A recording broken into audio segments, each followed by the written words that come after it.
Assalamualaikum warahmatullahi wabarakatuh. Perkenalkan, nama saya Muhammad Aldi Wafdi dari kelas XITKJA. Di sini saya akan mempresentasikan tentang komunikasi data. Apa itu tentang komunikasi data? Komunikasi data merupakan elemen yang cukup penting. Komunikasi data menyediakan infrastruktur yang memungkinkan terjadinya komunikasi antar device atau alat. Data yang dimaksud adalah sinyal-sinyal elektromagnetik yang dibangkitkan oleh sumber data yang kemudian diterima dan dikirim ke device penerima. Agar data dapat dikomunikasikan dengan baik, maka harus terpenuhi model komunikasinya, seperti telepon, genggam, printer, dan alat komunikasi lain yang terhubung dalam sebuah jaringan baik lokal maupun yang luas, seperti internet. Pada dasarnya, komunikasi data merupakan proses mengirimkan informasi di antara dua titik menggunakan kode biner melewati saluran transmisi dan peralatan switching, bisa antara komputer dan komputer dengan terminal atau komputer dengan peralatan. 2. Apa saja komponen utama dalam komunikasi? Komponen yang utama dalam komunikasi yang dimaksud dengan komponen adalah kombinasi dari berbagai tahap komunikasi yang masing-masing berpotensi menimbulkan hambatan komunikasi dalam rangka mencapai komunikasi yang efektif. Komponen komunikasi terdiri atas 5 bagian, yakni komunikator, pesan, media, komunikasi, efek. Perbedaan tersebut terdapat pada efek, umpan, dan gangguan. Kita next ke halaman 2. Cari informasi perkembangan komunikasi data. Dengan perkembangan saat ini, kebutuhan internet dapat juga disebut kebutuhan pokok. Semua aktivitas dilakukan, kegiatan belajar, mengajar, bisnis, agama, kajian online, semua dilakukan melalui online atau telekonferensi. Semua itu menggunakan jaringan internet. Komunikasi data merupakan elemen yang cukup penting karena komunikasi data memungkinkan terjadinya komunikasi antar device atau alat. Data yang dimaksud adalah sinyal-sinyal elektromagnetik yang dibangkitkan oleh sumber data yang kemudian diterima dan dikirim ke device penerima. Agar dapat dikomunikasikan dengan baik, maka harus terpenuhi model komunikasinya. Bagian ketiga, cari informasi karakteristik komunikasi data. A. Sebutkan menjelaskan elemen-elemen komunikasi data. Berikut ini adalah elemen-elemen komunikasi data, yaitu pengirim, penerima, bahasa data, encoder, dan decoder, media transmisi, protokol. Jelaskan saja elemen-elemen. Pengirim atau sender adalah pihak yang membuat pesan dan melakukan aktivitas menyampaikan pesan tersebut kepada penerima pesan. Penerima atau receiver adalah pihak yang menjadi sasaran pesan dan pengirim dan menerima pesan tersebut. Bahasa data. Semua perangkat tadi tidak akan dapat berkomunikasi satu sama lain bila tidak bahasa yang sama. Bahasa yang dimaksud tentunya bukan berupa bahasa seperti bahasa manusia, akan tetapi bahasa-bahasa elektron, kode, program, dan sejenisnya. Encoder adalah alat atau pihak yang melakukan pengodean atas pesan yang ingin dikirimkan penerima. Decoder adalah alat atau pihak yang melakukan pembacaan kode atau simbol atau pesan yang ingin dikirimkan oleh penerima. Media transmisi adalah sarana atau perangkat yang digunakan untuk mengirimkan data dari pengirim kepada penerima. Itu bagian terakhir adalah protokol. Protokol dapat disebut sebagai sebuah alamat yang dituju pada penerima pesan dan sebaliknya. Kita ke bagian 6. B. Hal yang dapat mempengaruhi komunikasi data, yaitu adalah sebagai berikut di antara lainnya. Proses pengiriman. Data yang dikirimkan oleh sender akan dikonversi dalam bentuk data analog atau digital, kemudian ditransmisikan melalui media transmisi dengan aturan protokol yang telah terstandarisasi. B. Ketepatan waktu. Sistem komunikasi harusnya menyediakan garansi ketepatan waktu sampainya data pada tujuan.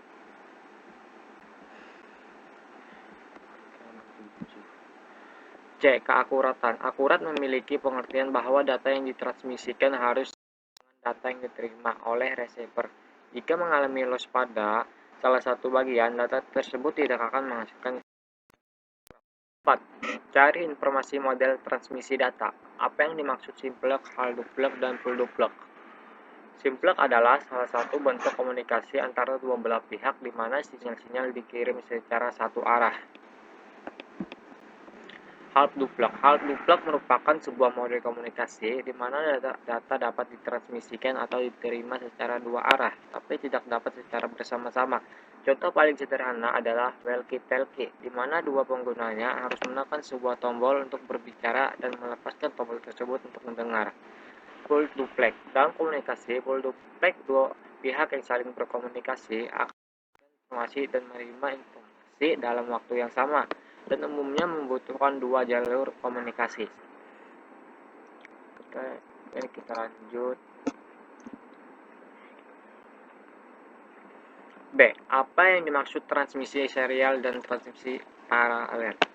Transmisi paralel adalah transmisi data di mana dalam satu satuan waktu beberapa bit, biasanya 8 bit, bisa disalurkan bersamaan pada komputer.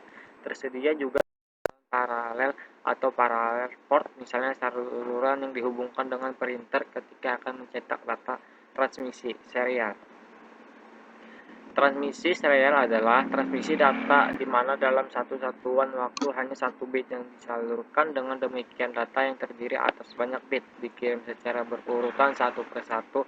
Setiap komputer diperlengkapi dengan saluran serial atau serial port, yaitu saluran yang bisa menerima atau mengirim data secara serial. C. Apa yang dimaksud teknik pengiriman baseband dan teknik pengiriman broadband? Baseband adalah serangkaian tegangan yang ditransmisikan melalui media kawat. Adapun pengertian lain adalah sebuah metode penggunaan media komunikasi yang frekuensinya dilewatkan melalui suatu pembawa carrier atau mengalirantarakan transmit data. Broadband adalah gelombang elektromagnetik kontinu yang disebar melalui suatu media tergantung pada spektrumnya atau frekuensinya. Broadband merupakan sebuah istilah dalam internet yang merupakan koneksi internet transmisi data kecepatan tinggi.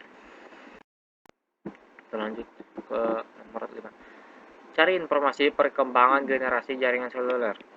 Cari semua informasi tentang jaringan seluler 1G. 1G mengacu pada generasi pertama dari teknologi seluler.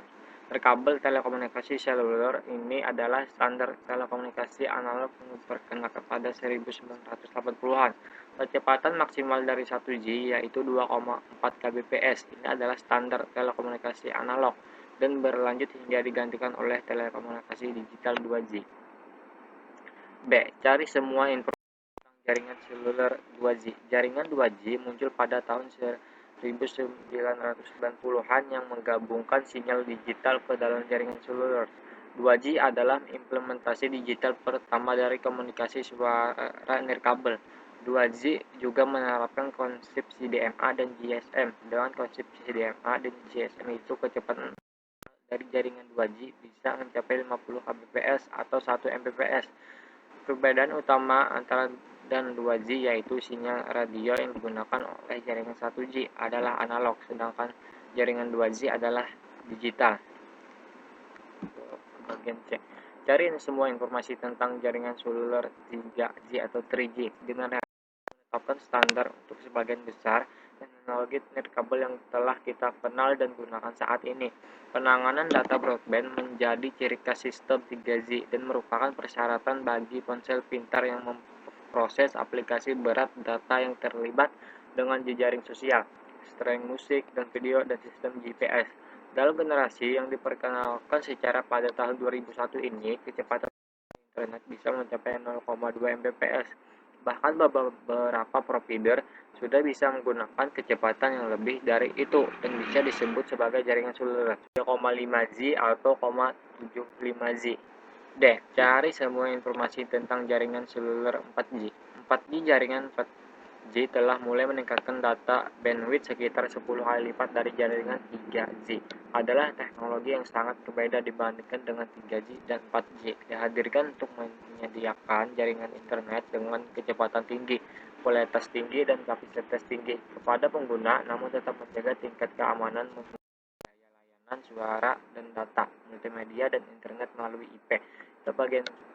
Lanjut ke bagian terakhir. Ada cari semua informasi tentang jaringan seluler 5G. 5G jaringan merupakan generasi berikutnya yang menawarkan kecepatan yang lebih dan koneksi yang jauh lebih baik daripada generasi sebelumnya, baik di smartphone ataupun perangkat lainnya. Dengan menggabungkan teknologi akhir serta penelitian-penelitian terbaru, 5G mampu menawarkan koneksi yang jauh lebih cepat daripada koneksi yang ada saat ini. Kecepatan maksimal yang diperkirakan mencapai 35,46 Gbps, yang berarti 35 kali lebih cepat daripada jaringan 4G. Cukup itu saja presentasi dari saya. Cukup sekian, terima kasih. Wassalamualaikum warahmatullahi wabarakatuh.